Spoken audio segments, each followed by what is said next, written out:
రబీ వరిలో జింకు లోపం దిగుబడిపై ప్రభావం. ఈశాన్య రుతుపవన వర్షాల ఆలస్యం, ప్రకృతి వైపరీత్యాల కారణంగా వరి నాట్లు తెలుగు రాష్ట్రాల్లో చాలా చోట్ల ఆలస్యమయ్యాయి. ఫలితంగా రైతులు దుక్కిలో వేసే ఎరువులపై పెద్దగా శ్రద్ధ పెట్టకుండా నాట్లు వేసేస్తున్నారు. దీనివల్ల వరిలో జింకు లోపం తలెత్తే అవకాశం ఉంది. వరి పైరు పచ్చగా ఎదిగి బాగా దుబ్బు చేయుటకు జింకు పోషకం తోడ్పడుతుంది. ఇది మొక్కల పెరుగుదలలో జరిగే అనేక జీవక్రియల్లో కీలకంగా ఉంటుంది. వరి పంటకు జింకు అవసరం తక్కువైనా దీని ప్రభావం దిగుబడిపై అధికంగా ఉంటుంది. వరిలో జింకు లోప లక్షణాలు నాటిన 2 నుంచి 6 వారాల మధ్య కనిపిస్తాయి. మొక్కలలో పెరుగుదల మందగించి గిడసబారుతాయి. వేర్లు సరిగా వృద్ధి చెందవు. పిలకలు రావడం తగ్గుతుంది. మొక్కల మధ్య ఆకుల్లో ఈనెల మధ్య భాగం పసుపు రంగులో మారుతుంది. మిగిలిన ఆకు అంచులు పచ్చగానే ఉంటాయి. ముదురు ఆకు చివర్లలో తుప్పు మచ్చలు కనిపిస్తాయి. ఆకులు పెసులుగా ఉండి సులభంగా విరిగిపోతాయి. పొలంలో అక్కడక్కడ మొక్కలు సరిగా పెరగక ఖాళీలు కనిపిస్తాయి. మొక్కలు పొట్టిగా గుబురుగా ఉండి వెన్నులు ఆలస్యంగా వస్తాయి. మిగతా యాజమాన్య పద్ధతులు బాగా పాటించిన జింకు గనుక లోపిస్తే వరిలో దిగుబడి బాగా తగ్గిపోతుంది.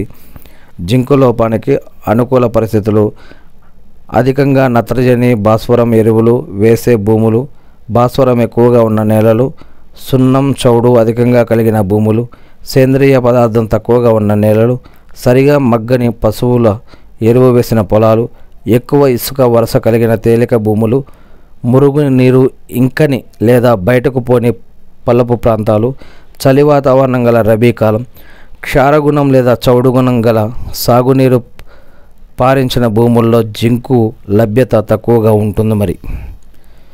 జింకు లోప నివారణకు చర్యలు ఏంటి? ఇంకా నాట్లు వేయని రైతులు దుక్కిలో జింకు వేసుకుంటే మంచి ఫలితాలు వస్తాయి. ఆఖరి దమ్మకు ముందు ఎకరాకు 20 కిలోల జింకు సల్ఫేట్ వేసి కలియదున్నాలి. నాటే ముందు పొలానికి వేసే భాస్వరం కలిగిన కాంప్లెక్స్ ఎరువులతో జింకును కలిపి వేయకూడదు. అలా వేస్తే భూమిలో జింకు మొక్కలకు అందని స్థితిలోకి మారిపోతుంది. మురుగునీరు సరిగా పోని పొలాల్లో నాట్లు వేసిన 2 వారాల తర్వాత పొలంలోని పాత నీటిని పూర్తిగా బయటకు తీసివేయాలి. తర్వాత కొత్తగా నీరు పెట్టండి. అలా పెట్టడం వల్ల మొక్కలకు భూమి నుంచి జింకు లభ్యత పెరుగుతుంది. చౌడు పొలాల్లో మొదటి దఫా పైపాటు యూరియాకు బదులు అమోనియం సల్ఫేట్ వేయడం మంచిది. అమోనియం సల్ఫేటు ఎరువు ఆమ్లగుణం కలిగినది. దీనివల్ల భూమిలో చౌడు గుణం తగ్గి జింకు అందుబాటు పెరుగుతుంది. పైరులో జింకు లోప లక్షణాలు కనిపించిన వెంటనే లీటరు నీటికి 2 గ్రాములు జింకు సల్ఫేటు మరియు 5 గ్రాములు యూరియాను కలిపి వారం రోజుల వ్యవధిలో 2 సార్లు స్ప్రే చేస్తే మంచి ఫలితం ఉంటుంది.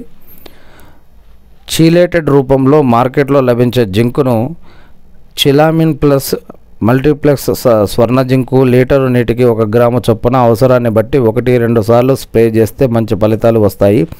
పైపాటుగా మొదటి దఫా వేసే నత్రజని ఎరువుల్లో కలిపి వేయుటకు అనువుగా చిలామిన్ గోల్డ్ అదే చిలేటెడ్ జింకు కూడా మార్కెట్లో అందుబాటులో ఉంది. దీనిని పైపాటుగా వేసే యూరియా లేదా ఇసుకతో కలిపి ఎకరాకు 500 గ్రాముల నాట్లు వేసిన 2-3 వారాల మధ్య వేస్తే మంచి ఫలితాలు ఉంటాయి.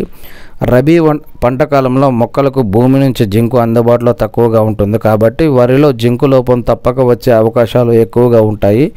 రైతులు ఈ వాస్తవాన్ని గుర్తించి సకాలంలో జింకు లోప నివారణ చర్యలు చేపడితే మంచి దిగుబడులు పొందవచ్చని ఇక్కడ వ్యవసాయ నిపుణులు సలహా ఇస్తూ ఉన్నారు. ఇది మనం వే2 న్యూస్ నుంచి తీసుకున్నటువంటి న్యూస్ ఫ్రెండ్స్.